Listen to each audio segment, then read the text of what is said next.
Is it if you have ADHD, you're more likely to get an eating disorder, or if you have an eating disorder, you are more likely to get ADHD, or is it just that sometimes the symptoms make it hard to decipher between the two? So in your experience, and I suppose speaking with clients, do you tend to find that people have an ADHD diagnosis that can then lead to disordered eating?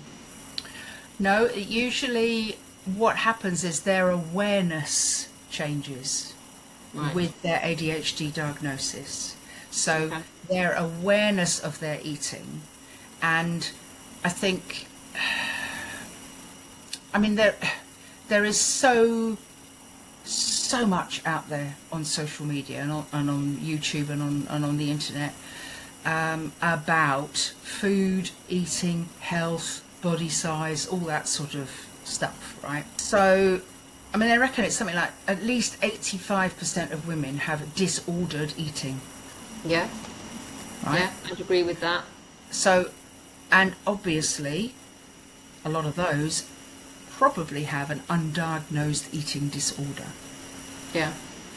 And it's only when that eating disorder or that disordered eating impacts our life or our health that we may seek help about it.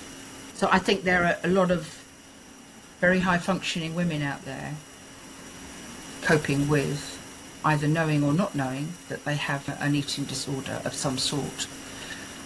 I think there's a lot of discussion around anorexia, but not about any of the other eating disorders.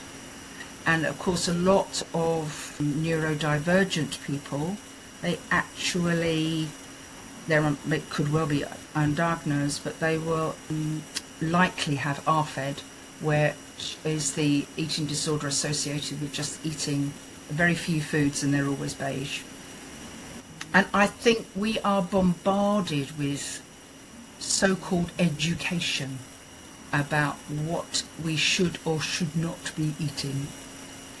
Yeah. And that plays into our ADHD experiences, our insecurities, all of that sort of thing. And, you know, I mean, this is not the place to go into weight loss jabs and things, but I think that is also feeding into it right now and causing, in the long term, it will be causing all sorts of other emotional and mental health issues.